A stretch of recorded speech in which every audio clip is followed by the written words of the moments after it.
O reino no auge, a glória do templo e o Deus que habita entre os homens.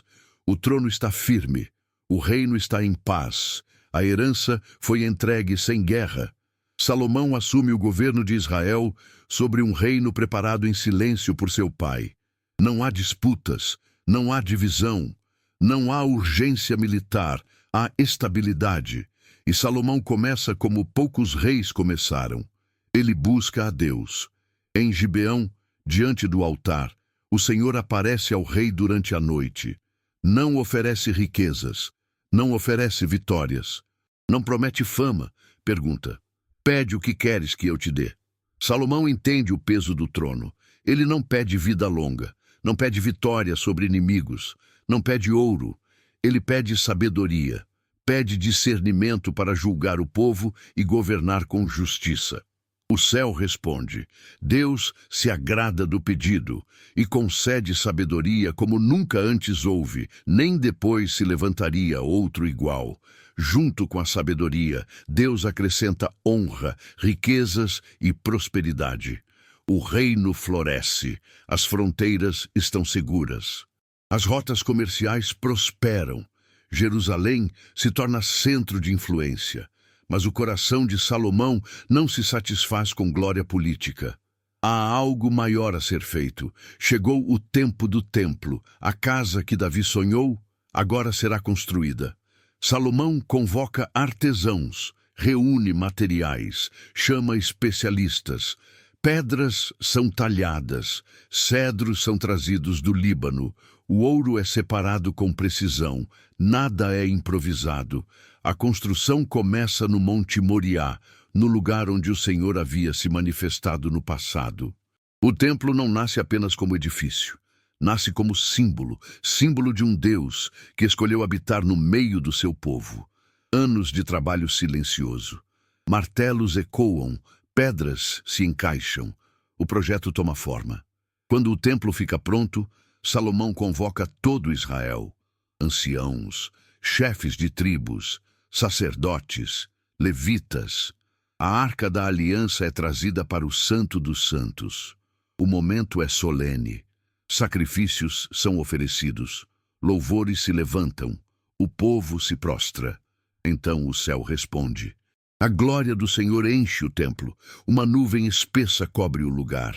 Os sacerdotes não conseguem permanecer de pé. A presença de Deus ocupa a casa. O Senhor aceita a habitação. Salomão ora diante de todo o povo. Reconhece que nem os céus dos céus podem conter a grandeza de Deus. Mas ainda assim, Deus escolheu ouvir as orações feitas naquele lugar. O templo se torna ponto de encontro entre o céu e a terra. O Senhor responde a Salomão: se o meu povo, que se chama pelo meu nome, se humilhar, orar, buscar a minha face e se converter dos seus maus caminhos, eu ouvirei dos céus, perdoarei os seus pecados e sararei a sua terra. A promessa está feita. A glória desceu. O reino atinge seu auge, mas toda glória visível carrega uma responsabilidade invisível. Porque o mesmo Deus que habita o templo não se deixa substituir por pedra, ouro ou tradição. E a história que começou em esplendor precisará provar se o coração do reino permanecerá fiel quando o brilho começar a desaparecer. A prosperidade, o coração dividido e as sementes da queda. O reino prospera como nunca. A sabedoria de Salomão se espalha pelas nações. Reis vêm de terras distantes para ouvir suas palavras. Caravanas chegam carregadas de ouro, especiarias e presentes. Jerusalém brilha. Prata se torna comum como pedras. Cedro é abundante como figueiras. A paz sustenta as fronteiras. Tudo parece confirmar que a promessa se cumpriu plenamente, mas a prosperidade é um teste silencioso. Salomão constrói palácios, fortalece cidades, amplia rotas comerciais. O reino cresce para fora, enquanto algo começa a enfraquecer por dentro. O coração que pediu sabedoria agora precisa guardá-la. Salomão se casa com princesas estrangeiras. Alianças políticas se misturam com vínculos espirituais perigosos. Aos poucos, Costumes estranhos entram nos corredores do palácio. Outros deuses ganham espaço nos montes ao redor de Jerusalém. Nada acontece de uma vez. A queda raramente começa com rebelião aberta. Ela começa com concessões. O templo ainda está de pé. Os sacrifícios continuam. As festas seguem acontecendo. Mas o coração já não é inteiro. Crônicas não descreve cada detalhe do desvio, mas deixa claro o princípio. Quando o coração se divide, o reino começa a rachar. Salomão conclui grandes obras, mas não conclui a vigilância espiritual. O Senhor aparece novamente ao rei, agora não apenas para prometer, mas para advertir. Ele relembra a aliança, reafirma a promessa, mas também declara: se o coração se afastar, o templo será rejeitado, a terra será ferida, o povo será espalhado. A glória não é garantia permanente, ela é resposta à fidelidade contínua. O reinado segue poderoso, mas a semente da divisão já está plantada. Quando Salomão envelhece, o reino herda não apenas riquezas, mas decisões não resolvidas. Então, o rei morre, e com ele encerra-se o tempo da unidade absoluta. O trono passa para Roboão, um filho criado em meio ao luxo, mas distante da disciplina espiritual que sustentou o início do reino. O povo se reúne, pede alívio, pede sabedoria, pede escuta. Roboão consulta os anciãos. Eles aconselham humildade. Depois consulta os jovens. Eles aconselham dureza. Roboão escolhe a dureza. E naquele dia, as palavras ditas no trono rasgam o reino ao meio. As tribos do norte se rebelam. A unidade se desfaz. Israel se divide. Judá permanece com a casa de Davi. Israel segue outro caminho. O que começou com glória, agora caminha para fragmentação. Não por ataque externo, mas por decisões internas. O reino que foi unido pela sabedoria se parte pela arrogância. E o templo, ainda reluzente em Jerusalém, passa a coexistir com altares falsos espalhados pela nação. A história muda de tom. A partir daqui, o livro não falará apenas de glória, mas de ciclos, ciclos de fidelidade e queda, de arrependimento e orgulho, de restauração e juízo. Porque quando o coração se divide, a história inteira começa a oscilar. Entre guerras e profetas, o ciclo de afastamento e retorno. Com o reino dividido, Judá aprende rapidamente que a estabilidade não depende apenas de herança. Roboão reina em Jerusalém com o peso de uma coroa que já nasce rachada. No início, ele se humilha diante do Senhor. O povo se reúne, o culto ainda respira, mas a fidelidade não se sustenta por muito tempo. Roboão abandona a lei do Senhor. E quando o coração se afasta, a proteção também se afasta. O Egito se levanta, Sisaque invade Judá, cidades fortificadas caem, tesouros do templo são levados, o ouro que brilhou nos dias de Salomão agora desaparece. Mas quando Roboão se humilha, Deus não destrói completamente. O juízo vem, mas é limitado pela misericórdia. O reino aprende mais uma vez que humilhação sincera ainda encontra resposta no céu. Depois de Roboão, outros reis assumem o trono. Abias governa por pouco tempo, mas em meio à guerra contra Israel, clama ao Senhor. Mesmo com um exército menor, Judá vence, não pela força, mas pela confiança. O texto reforça um padrão. Quando o rei confia em Deus, a vitória vem. Quando confia em alianças humanas, a derrota se aproxima. Então surge Asa, um rei que começa bem. Ele remove ídolos, quebra altares estranhos, convida o povo a buscar ao Senhor. O reino experimenta paz por muitos anos. Quando o inimigo se levanta, Asa ora. Reconhece que a força não está nos números, mas no Senhor. Judá vence novamente, mas os anos passam e Asa comete um erro sutil. Em vez de buscar a Deus diante de nova ameaça, ele busca uma aliança estrangeira. O profeta o confronta. Asa se ira, prende o profeta. E o coração que começou firme termina endurecido. Depois dele, Josafá assume o trono. Ele busca ao Senhor com sinceridade. Ensina a lei ao povo. Organiza juízes com temor de Deus. O reino prospera. Mas Josafá comete alianças perigosas com reis ímpios de Israel. Vai à guerra sem consultar plenamente o Senhor. Clama em meio ao combate e é livrado. De volta a Jerusalém, o profeta o adverte: deverias ajudar os ímpios. Josafá aprende. Quando outra grande ameaça surge, ele não convoca o exército primeiro. Convoca o povo para jejum e oração. Diante da multidão reunida no templo, Josafá declara: não sabemos o que fazer, mas os nossos olhos estão postos em ti. A resposta vem por meio de um levita. A batalha não seria deles, seria do Senhor. No dia seguinte, o exército sai à frente. Mas quem marcha primeiro são os cantores. O louvor precede a guerra. Enquanto Judá canta, os inimigos se confundem, se atacam e se destroem. Judá apenas recolhe os despojos. A lição ecoa forte. Quando o louvor sobe, Deus luta. Mas novamente, após vitórias, o perigo retorna. O coração humano é instável, e o livro segue revelando esse ciclo constante. Reis que começam bem, vitórias que fortalecem, orgulho que se infiltra, advertências proféticas e consequências inevitáveis. Crônicas não esconde os conflitos, mas deixa claro o padrão espiritual por trás deles. A história não é guiada pelo acaso, é guiada pela resposta do coração à voz de Deus. E esse ciclo ainda está longe de terminar. Porque o auge do reino já passou, e o teste agora é permanecer fiel, quando a glória visível começa a desaparecer. Reis, advertências e o coração que endurece o tempo avança. E com ele, os reis se sucedem no trono de Judá. Alguns começam bem, outros já começam desviados, mas todos enfrentam o mesmo teste: ouvir ou não a voz do Senhor. Depois de Josafá, surge Jeorão. Ele não anda nos caminhos de seu pai. Casa-se com a casa de Acabe. Abre espaço para a idolatria. Altares estranhos reaparecem. O povo se afasta.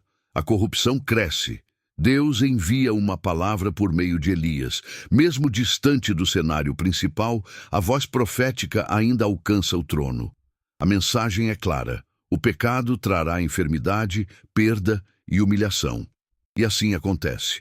Jeorão perde seus filhos, perde sua honra, morre em dor, sem ser lamentado. Depois dele, Acasias reina por pouco tempo. Segue os conselhos errados, anda com ímpios, cai rapidamente. Sua mãe, Atalia, toma o poder. Ela não governa, usurpa.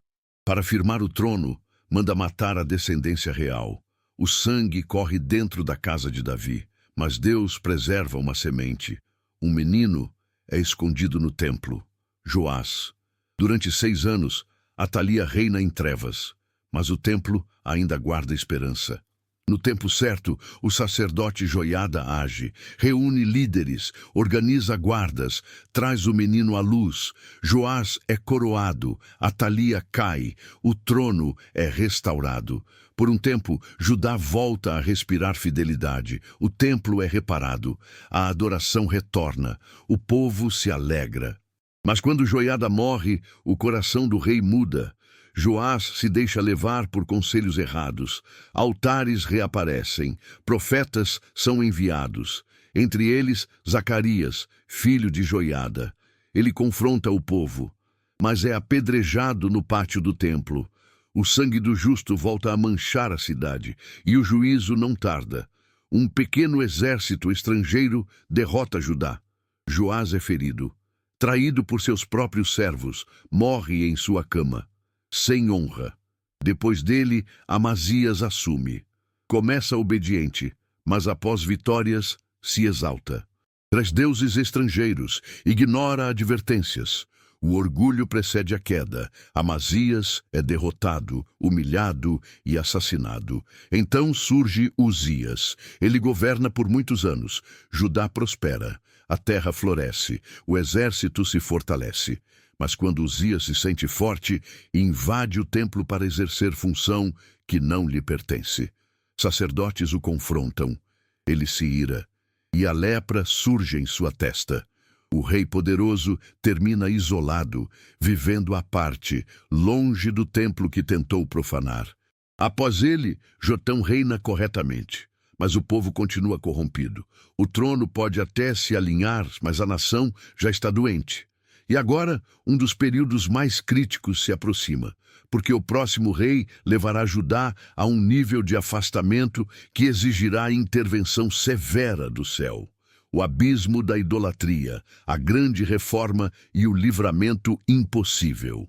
O trono passa para Acaz, e com ele, Judá mergulha em um dos períodos mais sombrios de sua história. Acaz não apenas se afasta do Senhor, ele se opõe abertamente. Altares estranhos surgem por toda Jerusalém. O templo é fechado. O culto é interrompido. O fogo que deveria arder para Deus agora queima para ídolos. O rei busca auxílio onde não deveria. Entrega tesouros do templo em troca de proteção estrangeira. Mas as alianças humanas não salvam. Os inimigos se levantam. Cidades caem. O povo sofre. Quanto mais Acaz se afasta, mais Judá se enfraquece. E então, Acaz morre. Seu legado é ruína espiritual. Mas da escuridão surge um novo rei. Ezequias assume o trono, jovem, mas decidido. Ele não começa fortalecendo muros, começa abrindo portas, as portas do templo. Ezequias convoca sacerdotes e levitas, chama-os à santificação. Remove a imundícia acumulada, restaura o altar. O culto retorna, o louvor volta a ecoar em Jerusalém. O povo se reúne, uma grande celebração acontece. A Páscoa é restaurada, não apenas em Judá, mas também com remanescentes do Reino do Norte. O convite é enviado. Alguns zombam, outros respondem. E aqueles que vêm experimentam renovação. A alegria toma conta da cidade. A adoração se estende por dias. O coração da nação começa a se curar. Mas a fidelidade não passa despercebida. O inimigo reage. A Assíria se levanta. Senaqueribe cerca Judá. Cidades fortificadas caem. Jerusalém fica encurralada. O exército inimigo é numeroso. A ameaça é real. O rei da Assíria zomba, desafia o Deus de Israel, tenta quebrar a fé do povo com palavras de medo. Mas Ezequias não responde com arrogância. Ele ora, busca ao Senhor junto com o profeta Isaías, e o céu responde. Naquela noite, o anjo do Senhor passa pelo acampamento inimigo. Centenas de milhares caem, sem batalha, sem flechas, sem resistência. Quando o sol nasce, o cerco acabou. Jerusalém está livre. O livramento impossível se cumpriu. O nome do Senhor é exaltado entre as nações. Ezequias prospera, mas até os reis mais fiéis enfrentam testes. Quando Ezequias adoece, Deus o cura. Mas depois, seu coração se exalta. Ele mostra seus tesouros a visitantes estrangeiros, e o profeta adverte: o que hoje é exibido, amanhã será levado. Ezequias se humilha, aceita a palavra. O juízo não vem em seus dias, mas a sombra do futuro já se projeta. Porque após um grande avivamento, o maior perigo é esquecer quem trouxe a restauração. E o próximo rei levará Judá novamente a um abismo profundo. O fundo do abismo, o último avivamento e a queda final. Após Ezequias, o trono passa para Manassés. E com ele, Judá desce ao ponto mais baixo de sua história. Manassés não apenas se afasta do Senhor, ele inverte tudo o que foi restaurado. Altares pagãos são erguidos no templo, ídolos ocupam o lugar santo, práticas abomináveis se espalham pela cidade. O que deveria ser casa de oração torna-se palco de profanação. O sangue inocente corre pelas ruas de Jerusalém. Profetas falam. Advertências são enviadas, mas o rei não ouve. Então o juízo chega. Manassés é capturado por inimigos, levado acorrentado para a terra estrangeira. Ali, longe do trono, longe do templo, longe da glória, o rei se quebra. Ele se humilha profundamente diante do Senhor. Clama, chora, reconhece sua culpa, e algo extraordinário acontece. Deus ouve. Manassés é restaurado ao trono. De volta a Jerusalém, ele remove ídolos, derruba altares falsos, restaura o culto ao Senhor. O fundo do abismo se torna lugar de arrependimento. Mas as consequências permanecem. O povo aprendeu caminhos tortuosos que não são facilmente apagados. Após Manassés, Amon reina por pouco tempo. Não se humilha, não se arrepende, é assassinado. Então surge Josias. Ainda menino, mas com um coração sensível, ele começa a buscar ao Senhor cedo, remove ídolos, purifica a terra, restaura o templo. Durante a reforma, o livro da lei é encontrado. Quando as palavras são lidas, Josias rasga suas vestes. Ele entende. O povo se afastou profundamente. O juízo é inevitável, mas porque o coração do rei é quebrantado, Deus adia a destruição. Josias convoca o povo, renova a aliança, celebra a Páscoa como não se via há gerações. É o último grande avivamento de Judá. A chama se levanta uma última vez, mas o tempo está curto. Josias morre em batalha, apesar de advertido. Após ele, reis fracos assumem. Ignoram profetas, desprezam advertências, endurecem o coração. Jerusalém é cercada, os muros caem. O templo é incendiado, a cidade é destruída, o povo é levado ao exílio. Tudo o que parecia permanente desmorona.